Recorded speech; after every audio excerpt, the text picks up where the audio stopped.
Cougar fans, it is time. Touchdown! What a grab! It's time to raise your colors, raise your voice, and join in on the Raucous Roundtable about your favorite team, the BYU Cougars. 20, 15, 10, 5, touchdown! It's time to tailgate. Cougar Tailgate, where BYU sports fandom lives. And here's your host, Lauren McLean. What's up, Cougar Nation? I'm Lauren McLean, and we're here to tailgate with you, doing what we do best, talking all things BYU Cougars. For this week's roundtable discussion, we have BYU sports producers Ben Bagley. What's up, Ben? Hi, Lauren. Hi, and Brandon Hi, Cougar Crow. Nation. What's up? Thank you so much for being here, my friends. Tuesday night was a night to remember for BYU fans. The guys marched into the historic Allen Fieldhouse, arguably the toughest place to play in the country, handed number 7 Kansas his first home loss of the season and first loss to an unranked, quote-unquote, opponent since 2018. Guys, what was your reaction when you saw that BYU was actually going to pull off the win against Kansas, Ben?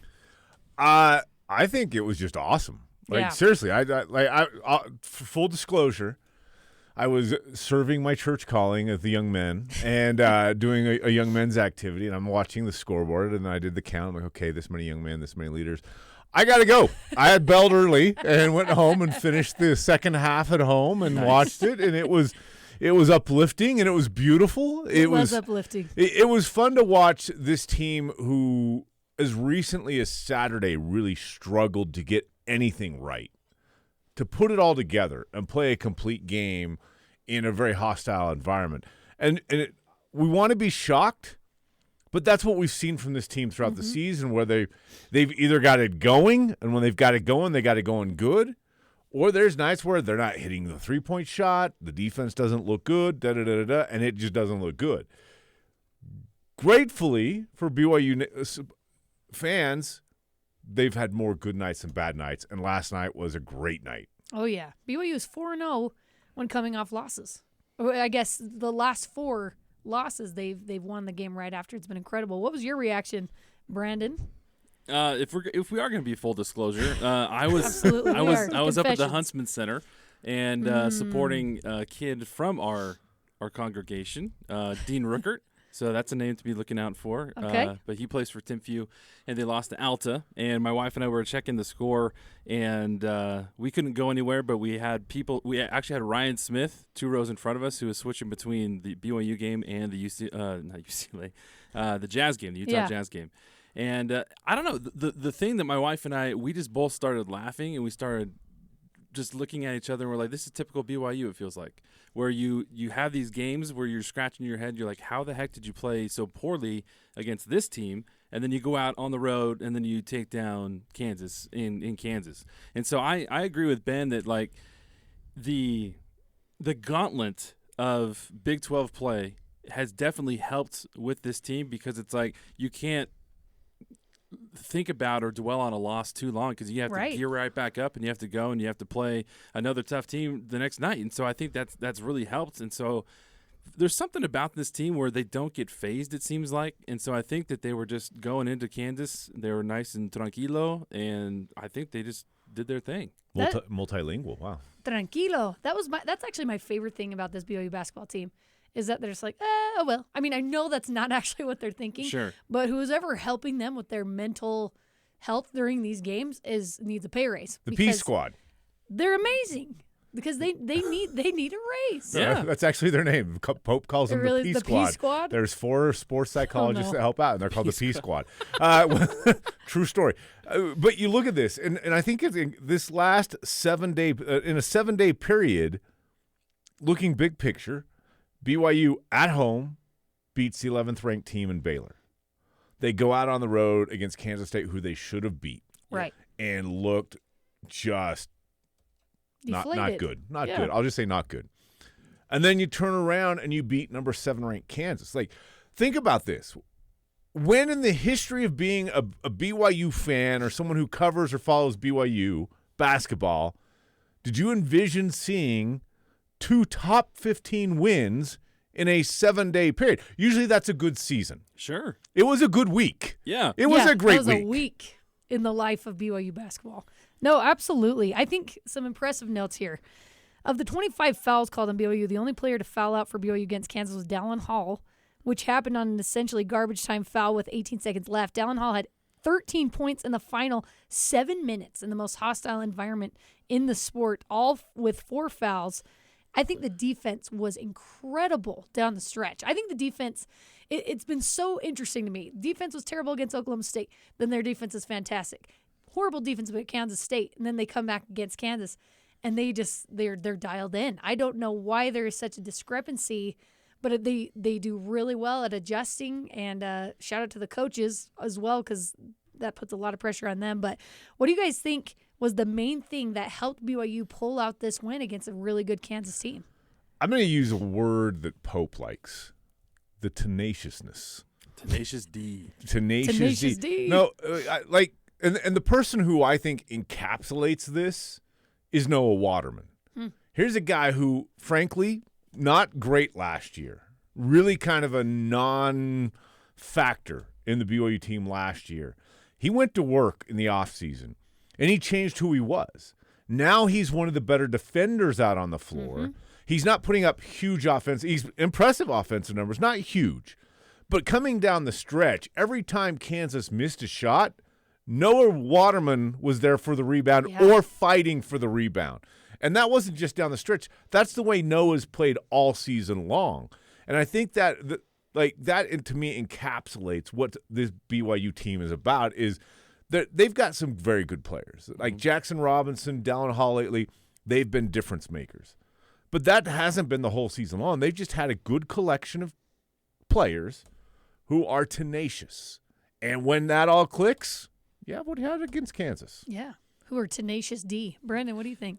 To go along with the one-word play here, my word is another one of Pope's favorites. I think it was a team motto a while ago, but relentless. And you couple that with tenacity, I guess you could say.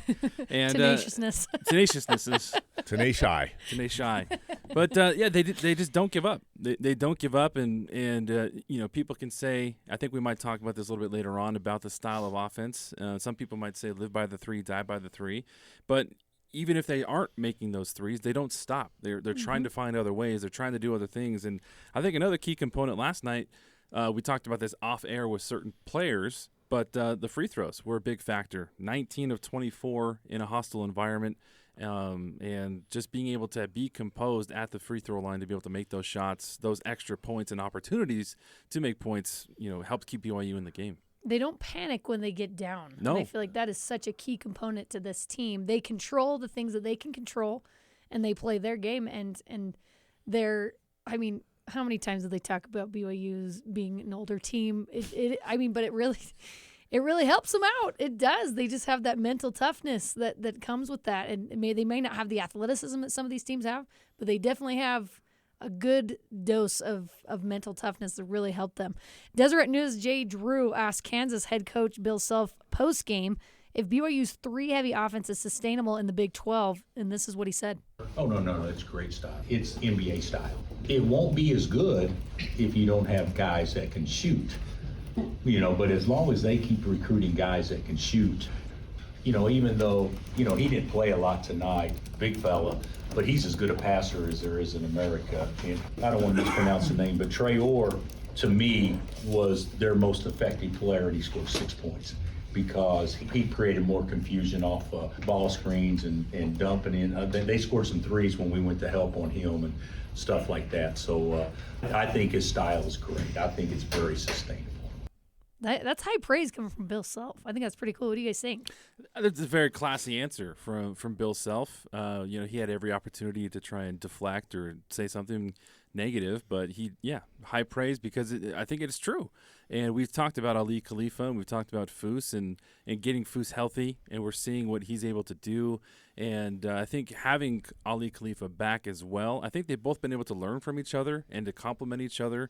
And you can see the growth that they've both been able to have. And again, having those other role players, those key guys, making those shots coming off of screens and coming off of doing the dirty work down low. Like you said, Foose only had 6 points, but it's what he did that it doesn't show up in the box score that was most effective. One thing that does show up in the box score, they did 5 assists to Ali Khalifa's 1. If you had that going into last night, you were a rich man. Yes. Not that you do If that. I But, were yeah. a rich But man. anyways, like seriously, and this was something we talk about. Noah Waterman's change from last year to this year. Without Ali Khalifa, who has made big man passing cool in a BYU uniform, you don't see Foose doing that where he's getting the ball deep, getting a double team, and hitting an open three-point guy out for a three-point shot. And he did that multiple times last night. Last year it was bang, bang, bang, grind, dribble, dribble, turn, usually make the bucket, but it was usually sometimes a tough shot. He's good at that. He's elite at that. Yeah. But last night, that's not what his go-to was. It was pound, pound, pound, bring a double team, find the open shooter, get the three. 5 assists. When's the last time Foose had 5 assists? I don't know the answer to that. I'm just throwing it out there. You can go look it up yourself. It might have been, I don't know. I'm just throwing it out there. Ali Khalifa made every guy that is a dad shooting in their church gym look cool. I feel like that's how he's brought it back. I love that guy. We asked the fans on X whether they believe this is the biggest regular season win in BYU hoops history. Here's what they said. The official X account for BYU said yes.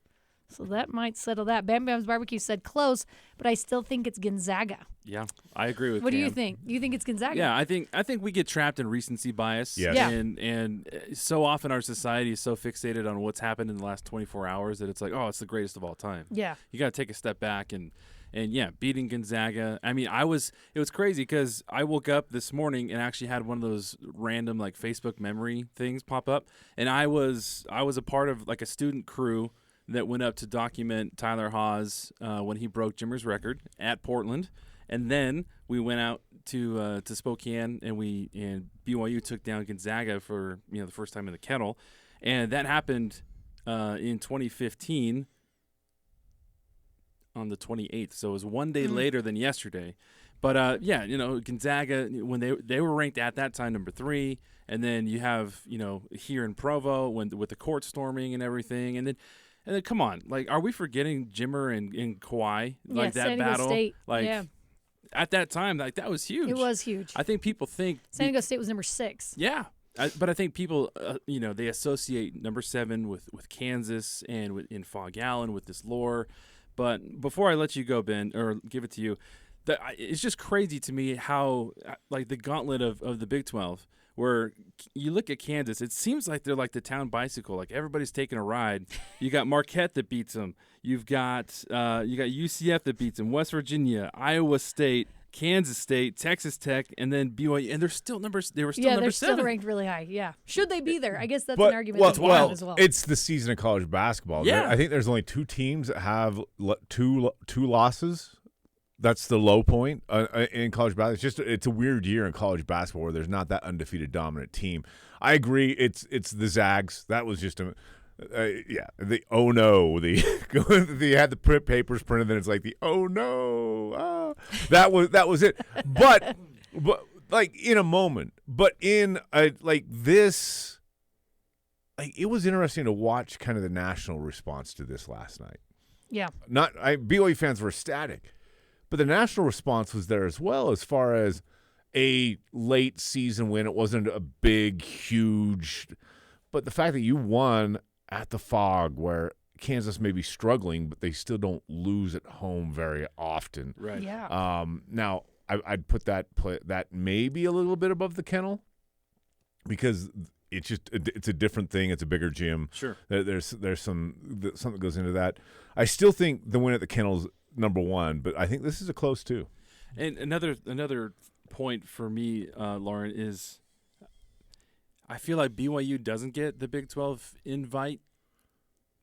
Maybe they do, but like it's because of those other wins in the past too that have helped with the BYU brand as a whole that puts BYU in this opportunity. You're saying that huge win against San Diego State and Gonzaga is what really helped push them forward into the Big 12. Yeah, along with other sports, obviously, for sure. But like, when you can take a look and you can see those big wins in the past from this BYU basketball team and brand, I feel like that definitely helps elevate things to get to where we are today. Darnell Dixon said, the only one that comes close is beating Gonzaga in Spokane when the Zags were ranked number 1, but I think Kansas is bigger because of the aura around their program at Allen Fieldhouse. Chip Orman on X said, Zags were 29-0 and had printed 30-0 in the local paper. That was awesome. Wow. If not for just for that alone. Which changed to 29-0 no. Yeah.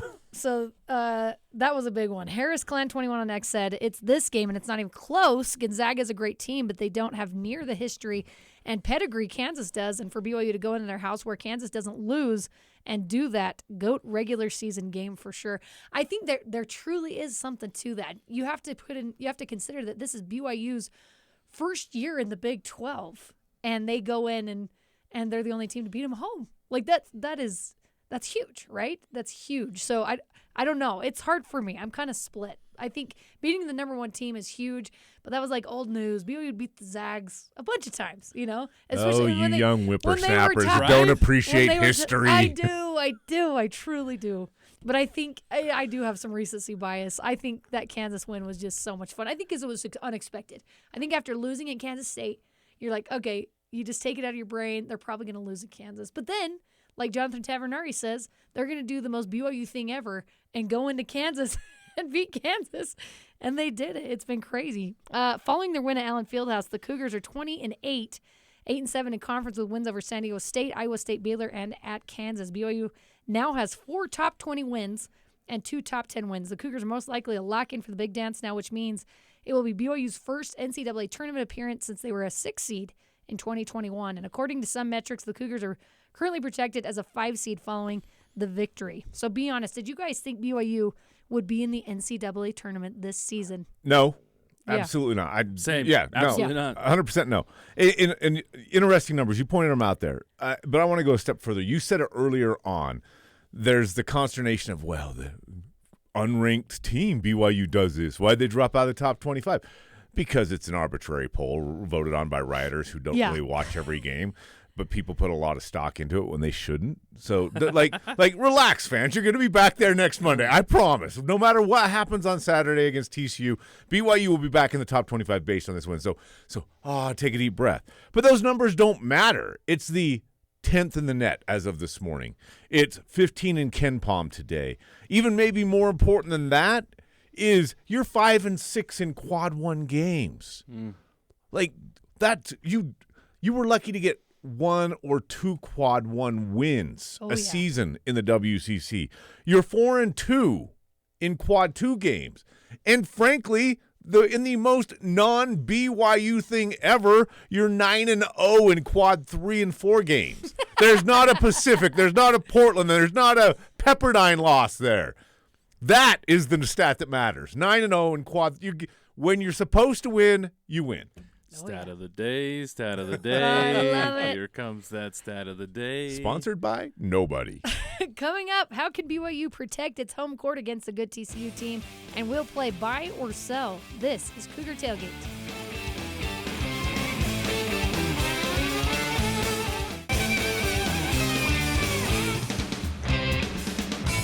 Welcome back to Cougar Tailgate. I'm Lauren McLean, here today with Ben Bagley and Brandon Crow. BYU takes on TCU in the Marriott Center Saturday with both teams hovering in the 5th and 6th spots in the conference.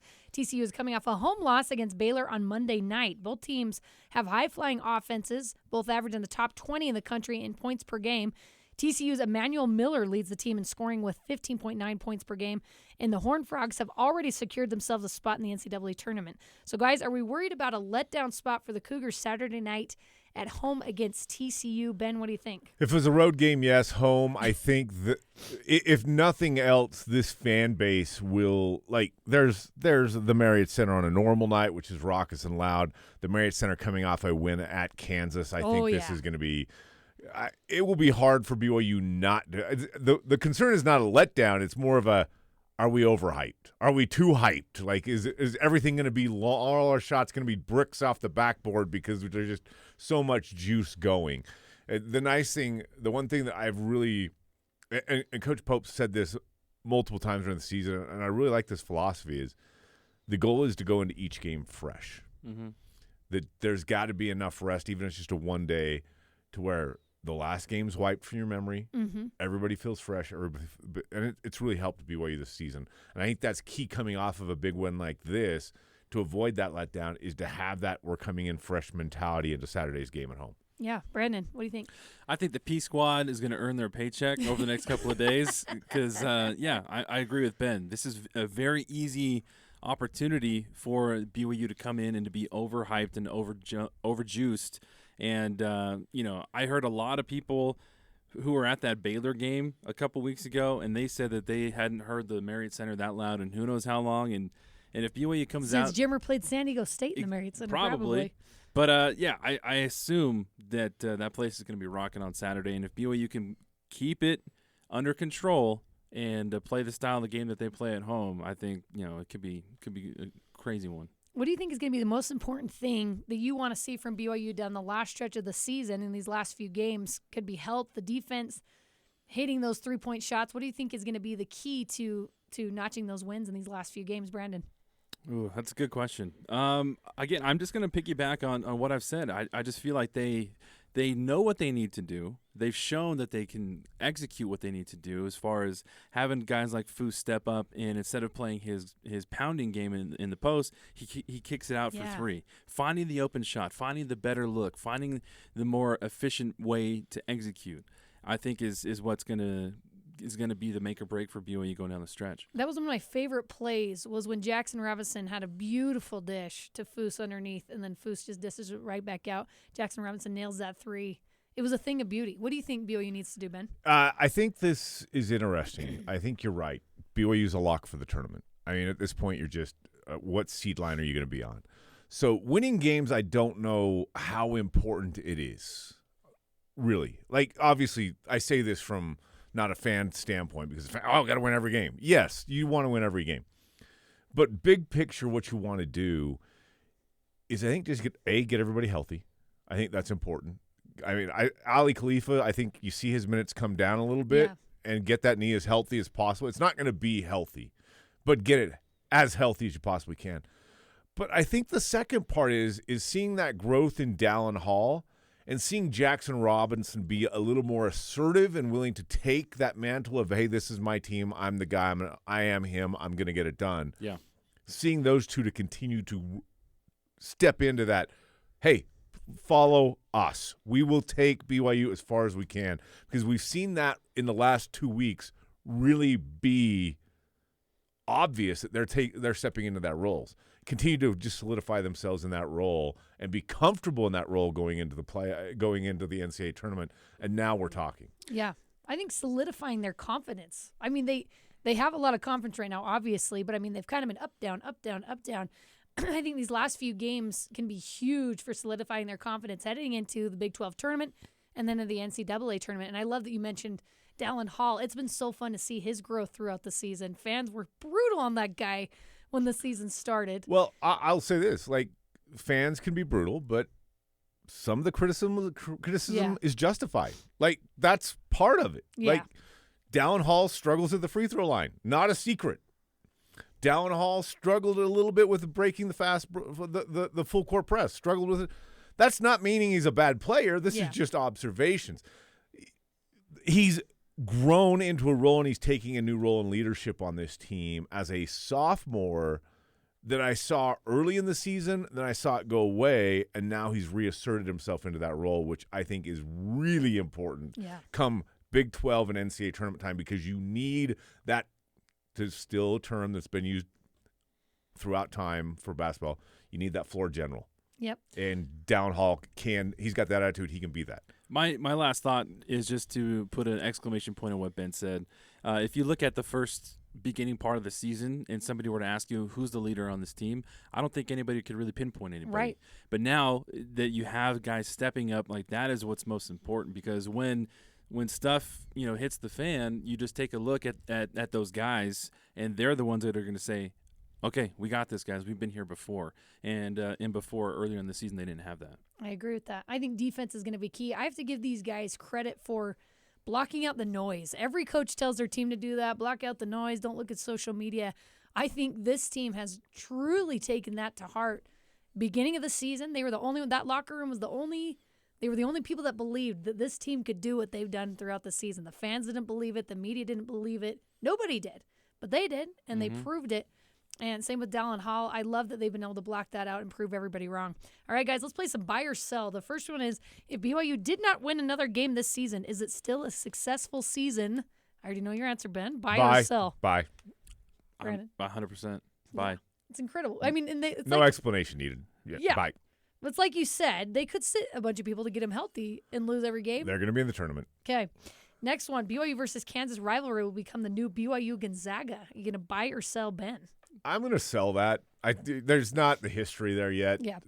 Will it eventually? It's going to take a couple more wins at Fog Allen and Kansas coming in and embarrassing BYU at the Marriott Center a couple of times, or just a competitive win streak here or close games. That's what builds a rivalry. It's hard to build a rivalry with a team that's 4 states to the east. Yeah. They're like geography plays some role in that. So. Yeah, BYU hasn't established itself as the top of the Big 12 conference yet to be able to say that that's going to be a new rivalry. Yeah. Last night,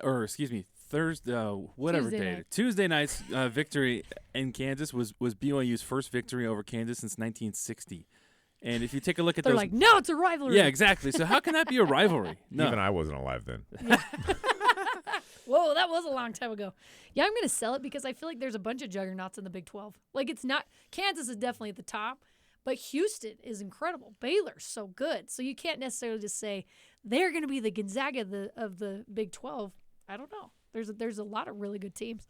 All right, the next one. Dallin Hall is BYU's most important player right now. Brandon, are you buying or selling? You know what? It's very close, and we had the same exact question a couple weeks ago when I was on there.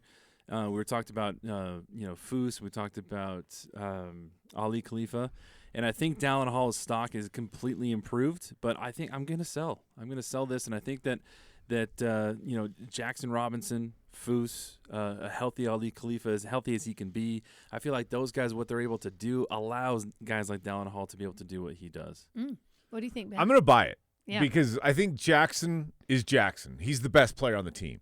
I think Ali is he's a stirrer right there at the top of the key. I think I love Noah, I love Richie, I love all these guys. But if this team's going to make a run in the tournament, in either tournament, which the first tournament's going to be tougher than the second tournament. I'm just going to say that. Yeah. The Big 12 tournament's going to be tougher than the NCAA tournament. That said, they need what I said. They need that floor general. Mm-hmm. They need a guy who, no matter what's going on the floor, he's the cool head. He's the director. BYU fans can relate. People who lived in Utah, they need that John Stockton type guy. And I'm not just saying a white point guard. I'm just saying a guy who's, no matter what's going on around him, he's got a calm head and he's going to be able to control the controllables out on the floor. Search a guy that can hit threes against Kansas. Did you see that? Dude, that was really the walk-up three at the end, that sealed it. There's still like a minute and a half where he just walked up the top of the key and hit the three. I was like, he let go. I go, that's in. And it went in. I was like, yep, game. Yep, I'm buying it. You see a difference in the team when Dallin Hall's on the floor and when he's not. You can completely see a difference. So I think right now he's the most important guy on the team. All right, the next one is Mark Pope is the coach for BYU next season. After the season, Pope is going to get a lot of interest from other schools, potentially offered big payday elsewhere. Are we worried about him leaving? Will he be the coach next year? Ben, are you buying or selling? I saw a tweet right after the game last night from a BYU fan who I'm not going to call him out. It's like, oh, he's gone. Hadn't even celebrated. Like the buzzer had just gone. All of a sudden, it's like, oh, how are you going to keep Mark Pope now? And I was like, enjoy the win, man. Yeah. Like, enjoy this run that you're on. Is BYU that bad? I don't know what the offseason brings. I will say this. I am buying that. I think Mark Pope wants to coach on the biggest stage possible. Doesn't get much bigger than the Big 12. Especially now. The The top half of the Big 12 competing for a possible championship in the years to come, because I think this team could be better next year. And they're competing for a championship this year. Yeah. Like, it is plausible. It's just incredible. What do you think, Brandon? What was the exact question? Is Mark Pope going to be BYU's coach next year? Yeah, I'm going to buy that as well. And Pope, he's a very, very smart guy, and he's very calculated. And you have to take a look at, like, what else would be out there. And to Ben's credit, like how much better of an opportunity would you get? Like the only thing I could see is maybe if something happened in Kentucky, just because that's where he went to school. Right. But, even then, like, why would you leave the Big 12 right now to go back to your alma mater when they're not in, or they're in a quote-unquote lesser basketball conference? Yeah. I don't money, see it. money. Nah. But maybe not. I love Mark Pope.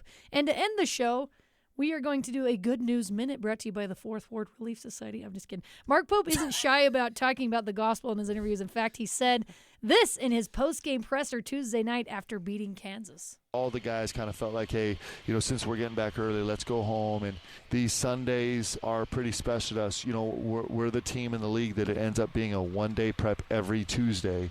And I'm believing more and more that our prep on Sunday is probably more important than our prep on Monday. And I just think that that's probably true. And again, it doesn't guarantee wins or losses, but I'm just a believer in that. And so it was the right call for our guys. And we're fortunate that we kind of have these guidelines to follow. Amen to that, Coach Pope. Anything you guys want to add? No, I think it's great for Coach Pope to acknowledge that, and I think it's really cool. It's refreshing to be able to hear all people talk like that.